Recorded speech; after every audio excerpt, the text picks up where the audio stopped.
On July 6, 2026, the American sports universe converged on the Pacific Northwest.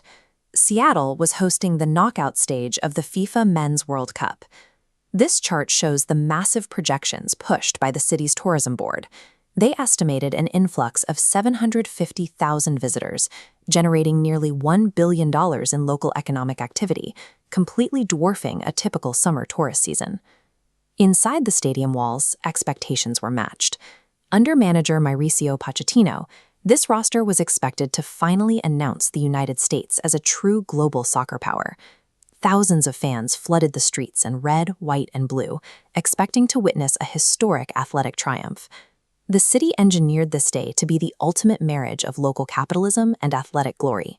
Instead, both the local economy and the national team were about to suffer a staggering collapse. Just blocks away from the stadium, small bakeries and short-term rentals sat empty. Instead of surging sales, business owners reported bizarrely steep declines. The anticipated waves of international tourists simply never arrived.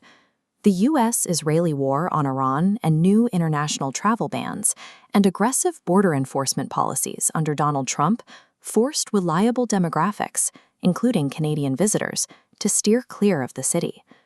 Long before the tournament, FIFA secured massive blocks of local hotel rooms, creating artificial scarcity that drove remaining prices to exorbitant highs. When FIFA finally dumped their unused rooms, prices plummeted, too late to salvage the situation for local vendors. The mechanisms put in place to manage the event, federal border policies, and FIFA's aggressive logistics, actively strangled the economic windfall they promised to deliver. Meanwhile, inside Lumen Field, the United States men's national team kicked off against Belgium in front of a tense, desperate crowd. The squad immediately looked flat. Star players struggled for rhythm, culminating in Christian Pulisic being forced out of the game early with an injury. Defensive blunders quickly piled up. The final blow came when goalkeeper Matt Freese let the ball slip through his gloves, leaving the net wide open. The match ended in a 4-1 blowout, sending the host nation crashing out of the tournament. The reality of the loss was so grim that the national TV broadcaster spent the dying minutes pleading with audiences not to abandon the sport.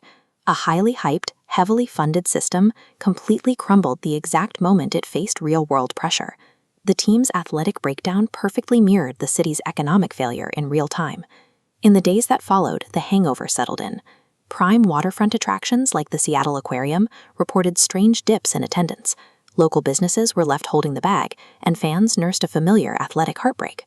Mega sporting events are routinely packaged and sold to taxpayers as foolproof economic goldmines and guaranteed moments of national glory. But they are highly fragile ecosystems.